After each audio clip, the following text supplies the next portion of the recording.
Assalamualaikum warahmatullahi wabarakatuh. Salam sejahtera untuk kita semua. Perkenalkan, nama saya Maharif. Saya dari Universitas Pancasakti, prodi Ekonomi semester 7. Oke, di sini saya akan mempresentasikan tentang laporan keuangan dan isinya apa aja yang harus dilaporkan dalam suatu perusahaan atau institusi. Oke, lanjut ke materi ya. Oke, langsung saja ke materi ya. Yang pertama itu laporan neraca. Laporan neraca adalah data yang memperlihatkan kondisi keuangan sebuah perusahaan. Datanya ini berisi tentang nilai dan posisi aktiva serta pasiva yang pada akhirnya harus seimbang. Jika nilai tidak terhitung tidak seimbang di ujung periode, artinya terdapat bermasalah pada posisi keuangan di perusahaan ini. Tidak hanya itu juga, laporan neraca juga bisa membuat catatan utang, modal dan kewajiban. Seperti contohnya seperti ini. Di Mayasta Komputer. Untuk tahun yang berakhir yaitu 31 Desember. Aktiva. Nah, aktiva lancarnya itu kasnya 52.950.000. Resel tagihannya 40.000. Piutang usahanya 60.880, sedangkan piutang bunga 200, persediaan barang dagang 62.150.000, perangkapan kantor 480, serta asuransi dibayar di muka yaitu 2.650. Jadi total semua aktiva lancar yaitu 219.310.000. Nah, terus ada lagi nih, properti, bangunan dan peralatan. Tanah 10.000, peralatan toko 27.000, dikurangi akumulasi penyusutan. Jadi akumulasi penyusutannya 57.000 di peralatan toko ini, jadi 21.400. Nah, terus peralatan kantor 15.570, dikurangi akumulasi penyusutan juga 4.720, jadi 10.850. Jadi total properti bangunan dan peralatan 42.250, ditambah tadi 219.310, jadi total aktifanya yaitu 261.560.000. Nah, terus ini kewajiban lancar. Utang usaha 22.420, hasil bayar atau bagian lancar 5.000, utang gaji 1.140, sewa diterima di muka 1.800. Jadi total kewajiban lancar itu 30.360. Nah, kewajiban jangka panjangnya Wesel Jaya seperti jatuh tempo tahun depan 20.000. Nanti total kewajiban 50.360. Nah, jadi ekuitas pemilik itu modal parkingnya itu 216.200 tadi total tadi. Seperti itu. Selanjutnya yaitu laporan laba rugi. Laporan laba rugi ini atau income statement yaitu merangkum data kerugian serta keuntungan sebuah perusahaan. Apabila jumlah pemasukan terlihat lebih banyak pada laporan laba rugi, artinya perusahaan dapat dibilang sukses. Begitu pula sebaliknya, jika angka pengeluarannya lebih meroket dari pemasukan, artinya perusahaan sedang dalam keadaan terancam atau tidak aman. Boleh kita lihat ya contohnya di bengkel mobil ini. Laporan laba ruginya pada tanggal 31 Desember 2005. Ini contoh pendapatan usahanya. Jadi pendapatan jasa servis ini bergerak di servis saya 1 juta. Nah, beban usahanya itu ada beban gaji 200.000, beban penyusutan 80.000, beban asuransi 50.000, beban perlengkapan 40.000. Tadi total jumlah beban usahanya itu 370. Jadi laba usaha pendapatan 1 juta dikurangin beban usaha 370. Jadi pendapatan usahanya 630.000. Coba pendapatan pendapatan di luar usaha, pendapatan bunga 1.200, beban di luar usaha, beban bunga 40.000. Tadi laba di luar usaha nih 80.000. Jadi ditambah laba usaha ditambah laba di luar usaha 80.000. Jadi laba bersihnya di bengkel mobil Maverick ini yaitu 710.000. Bisa disimpulkan jadi pendapatan usaha ini sangat baik gitu, tidak minus seperti itu pendapatannya. Jadi bisa dikatakan perusahaan ini sedang baik-baik saja. Oke, selanjutnya itu laporan perubahan modal. Kita masih berbicara nih tentang laporan keuangan. Kini kita akan membahas data dan catatan perubahan modal. Dalam istilah akuntansi, laporan perubahan modal dikenal sebagai Statement of Change in Equity atau laporan perubahan modal dipakai untuk melihat kondisi modal perusahaan dan data baru ketika terjadi perubahan modal.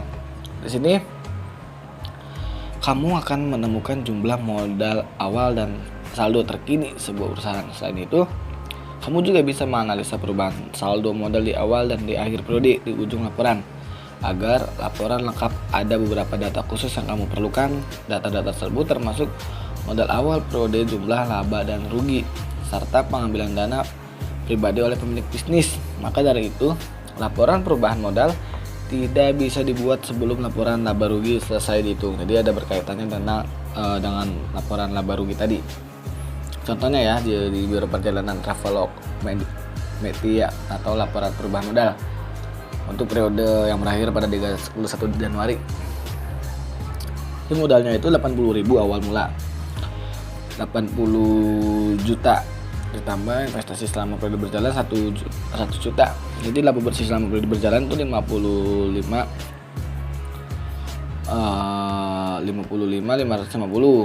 Jadi total semuanya 550 juta. Dikurangi penarikan, ada penarikan nih sekitar 50 juta. Jadi kenaikan pada ekuitas pemiliknya itu 550 juta. Jadi modal per tanggal 31 Januari 2019 di PT Biro Perjalanan ini sekitar jadi 185.550.000 rupiah. Jadi seperti itu kurang lebih laporan modal yang ada di ini.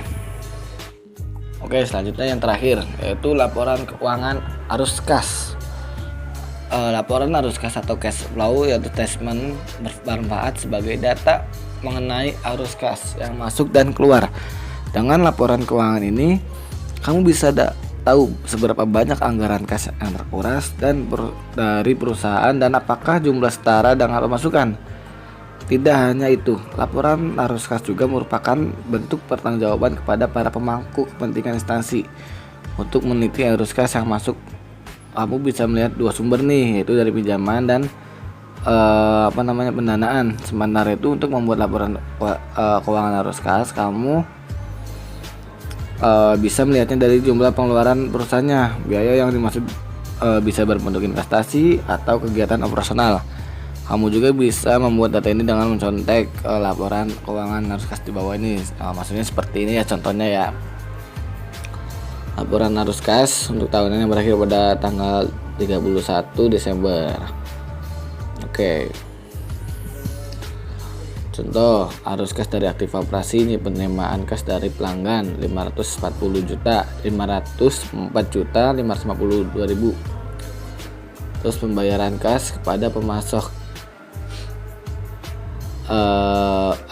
ada pengurangan sekitar 289.658 juta. Terus pembayaran beban usaha 53.243.000 dan penerimaan dalam grup pembayaran kegiatan usaha lainnya 792.000. Terus ada pembayaran pajak 51.356. Jadi kas bersih yang dihasilkan dari aktiva operasi ini sekitar 111.887.000. Nah, oke, terus arus kas dari aktiva investasi nih, penambahan aset kan aset tetap 52.551 juta. Terus hasil penjualan aset tetap 779.000. Penurunan aset-aset lain 856. Jadi kas bersih digunakan untuk aktiva investasi 52.628.000. Terus arus kas dari aktiva pendanaan. Pembayaran fasilitas hutang bank jangka pendek 1.602.000. Penerimaan pembayaran fasilitas kredit investasi 5.200.000. Pembayaran dividen 57.964.000. Pembayaran aset sewa pembiayaan 354.000. Tambahan modal yang disetor 394.000. Jadi kas bersih yang digunakan untuk aktiva pendanaan yaitu 54.806.000.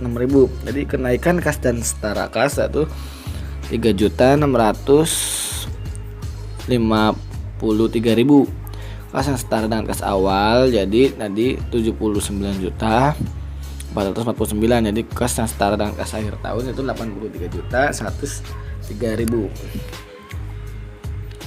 Seperti itu tentang contoh laporan keuangan arus kas.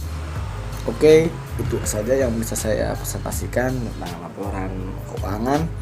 Jadi kesimpulannya ada beberapa laporan keuangan yang harus bisa kita pahami dalam suatu perusahaan, karena suatu saat mungkin kita bisa memiliki suatu usaha. Jadi laporannya itu tuh ada laporan neraca, laporan laba rugi, laporan perubahan modal, dan laporan keuangan arus kas. Jadi itu saja, semoga bermanfaat. Kurang lebihnya mohon maaf. Wabillahi taufiq wal hidayah. Assalamualaikum warahmatullahi wabarakatuh.